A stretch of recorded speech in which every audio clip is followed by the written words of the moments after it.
Welcome to SBU 408D Entrepreneurship.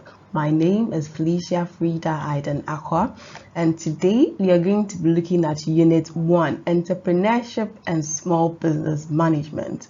Specifically, we're going to look at Session 1, which talks about the nature and development of entrepreneurship. I hope you do enjoy this session and learn a lot from it as well. By the end of this session, you should be able to explain the evolution and nature of entrepreneurship. You should be able to examine the various definitions of entrepreneurship, list the types of entrepreneurs, and briefly explain the reasons why people choose entrepreneurship as a career. The word entrepreneurship is derived from the French word entreprendre, which means to undertake. And before the Middle Ages, we saw it being used to describe a person who actually signed a contract with a money person to sell his or her goods. And then during the Middle Ages, these were used to describe people who actually manage large productions of projects on behalf of the government at that time, using their resources without making any or taking up any risk. So this is what was used to describe entrepreneurship before the Middle Ages and after the Middle Ages. There is actually no single universally accepted definition when it comes to entrepreneurship. And the beauty about entrepreneurship is that it has roots from economics, from psychology, sociology, and a lot of management bodies as well, which have also come in to help enrich the entrepreneurship literature, as well as what entrepreneur or entrepreneurship means. And so there's no universally accepted definition when it comes to entrepreneurship. So like we said, the father of entrepreneurship, or the first person to be commercially acclaimed for the word entrepreneur, was actually Richard Cantillon, who was from France between 1680 and then 1734. So he was actually acclaimed as the first person to use the word entrepreneur in the commercial sense, and that's where the root of the word actually came. And what he said about entrepreneurship was that for an entrepreneur, he buys at a certain price and then he ends up selling at an uncertain price. So if he bought the thing for 5 cedis, he chooses to sell maybe for 7 cedis or 10 cedis, whatever price he sells, it is up to him. And then Adam Smith, who is also one of the fathers in economics, also coined his definition for who an entrepreneur is, and he said an enterpriser is any person who actually has what we call unusual foresight. So he sees things others do not see. So he has unusual foresight and could recognize potential for goods and services. And for him, he added that the profits are the result for what they are risking capital. Because at the end of the day, to produce those goods and services, they need to put in some capital. And he says once you're able to do this and they see unusual foresight for that thing and it does well, they are going to be rewarded with profit. We also saw Hissrich coming up in 2014 with a very beautiful definition of entrepreneurship. And he said when it comes to entrepreneurship, it is the process of creating something new. It is something which is what others are not doing. It is new. It could be totally new. It could be modification. It could be synthesis. We're going to look at this as we go on in the subsequent session. But he says it is the process of creating something new which has value. And you would have to actually devote some time, some effort, some accompanying financial, psychic and social risk in order for you to receive monetary rewards, personal satisfaction and independence. So classically, you realize that if you want to be an entrepreneur, you are going to have to put in a lot of time into your venture. You're going to use a lot of money, a lot of emotions. You're going to have less time with your friends and family. All these are part of the risk of entrepreneurship.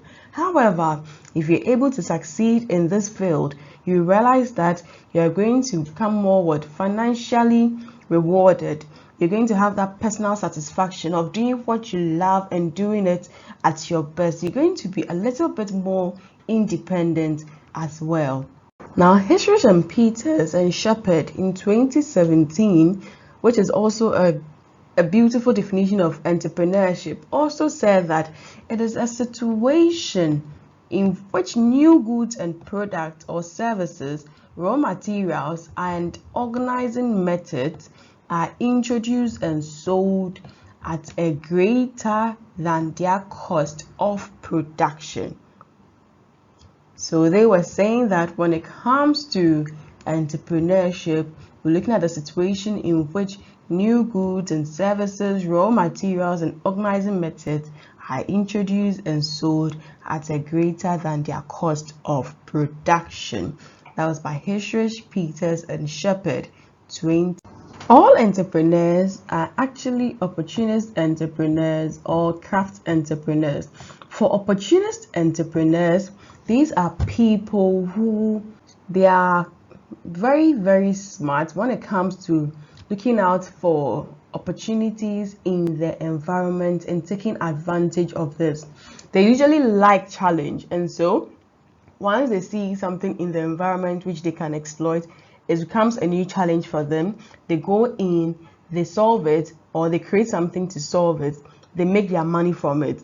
Once that challenge is over, once that opportunity has been exploited, they then tend to lose interest in it, and then they may go on to look for something else which is also more challenging. However, for craft entrepreneurs, usually these are people who tend to actually stay in the business. They want to grow the business, and they want whatever they produce to actually reflect their competencies. We see craft entrepreneurs usually from people who have actually learned the trade or profession. And so for these people, like our masons, like our carpenters and co, you realize that because they've learned this trade, they tend to start their own businesses. And so in Ghana, a lot of carpenters, a lot of masons, a lot of these people who have gone through apprenticeship training or have professional training usually end up starting their own businesses. And when they start their business, usually they are either growth oriented or they are income oriented. So most of them would want to grow their business to a stage where years to come they can hand it to their children. Some would want to increase or grow in terms of size from one employee to 20, 30 within the next 2, 3, 4, 5 years. They have a lot of growth perspectives. They look to work with their business, and some also are doing it to make income to support themselves, to support their family. And so usually for these craft entrepreneurs, they usually tend to have this growth orientedness or income orientedness. However, for opportunist entrepreneurs, theirs is just to exploit opportunity. Another further classification of entrepreneurs is the nascent, novice, serial, and portfolio entrepreneurs. So as an entrepreneur, you could be a nascent entrepreneur. Who is a nascent entrepreneur? Nascent entrepreneur is anybody who actually creates a business with someone or alone, and they're actually expecting that they would become owners or part owners of this startup. And for novice entrepreneurs, they are totally new to the whole business thing. They may have inherited or bought it or gotten it along the way, and they actually have no idea when it comes to how to run such businesses. And so it is possible to be a nascent entrepreneur and to also be a novice entrepreneur. It is very possible. And when it comes to serial entrepreneurs, you have people who actually start one business, and once they are done with it, they've exploited that opportunity and they are done with it, they just exit it, they leave that one and they go and start another business. Serial entrepreneurs usually tend to be a little bit opportunistic. And for them, once they are done with one and the excitement is gone, they cash out from it, they go into something else. The next time you see them, they are done with that one, they go into something else. So you may get someone who initially was into, let's say, sanitizer making. Before you realize, after the pandemic and sanitizers are no longer selling, you see that person doing something else. Maybe the person is now working on tissue papers and things. Before you realize, that business is not, he's done cashing out from that business. You see him going on to something else. So for these people, they start something, they cash out from it, or they make what they want to make from it. That excitement goes, they exit that, and then they go and start a new thing. Then for the portfolio entrepreneurs, these are entrepreneurs who actually have a number of businesses or activities which are still what, concurrently going on. So if you take someone like Despite, someone like Dangote, these are portfolio entrepreneurs we have here. You have Dangote, who is into what? Sugar. You have him into cement. You have him into other businesses. They are all concurrently what, running. So the difference between the serial and the portfolio entrepreneur is that for the serial entrepreneur, they start one thing, they finish it, they leave it, they go and start another, they leave it, and then they go and start another. So you realize that at each point in time, he is doing one business, which is not what, which is different from what he used to do before. But for the portfolio entrepreneur, he's able to what, have a different number of what, businesses going on at the same period of time. So that's why we call it portfolio. It's a mixture of what, investment these people have going on. Reasons why people become entrepreneurs. Some people become entrepreneurs because, yes, they want to be their own boss. They don't want to work under anybody for them to stress them. They want to be their own bosses. Some also want to pursue dreams and ideas. So sometimes you may have a business idea and you know you are the only person who can do it as you'd want it. And so you may want to chase your dreams and then pursue these ideas. We also made mention that one reward of entrepreneurship is a monetary reward. And so some people become entrepreneurs because, yes, they need to make what, ends meet, and so they need this money or this financial reward. Some also have the satisfaction, which we made mention in our entrepreneurship definition, that one reward of entrepreneurship is what, personal satisfaction. And so we have a lot of people who go in to become entrepreneurs to have this what, personal satisfaction.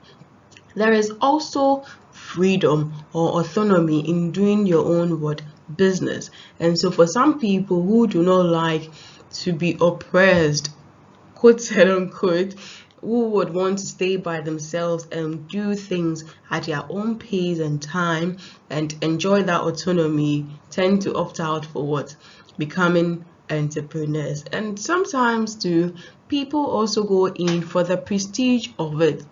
The fact that you be called CEO, the fact that when you go out there, people are going to what, honor you, like the way we honor our entrepreneurs in Africa, like Dangote, like Despite. People love that prestige and also go in to become entrepreneurs. And for some people, the risk propensity compels them to become what, entrepreneurs. So these are some reasons why people go in to become entrepreneurs. To sum up, in this session, we have looked at the evolution of the word entrepreneurship and entrepreneur. We've also looked at the various definitions when it comes to this term, and we've explained some types of entrepreneurs, and we were also able to identify some reasons why people actually become what, entrepreneurs. So we'll see you in the next session. Do keep learning and reading.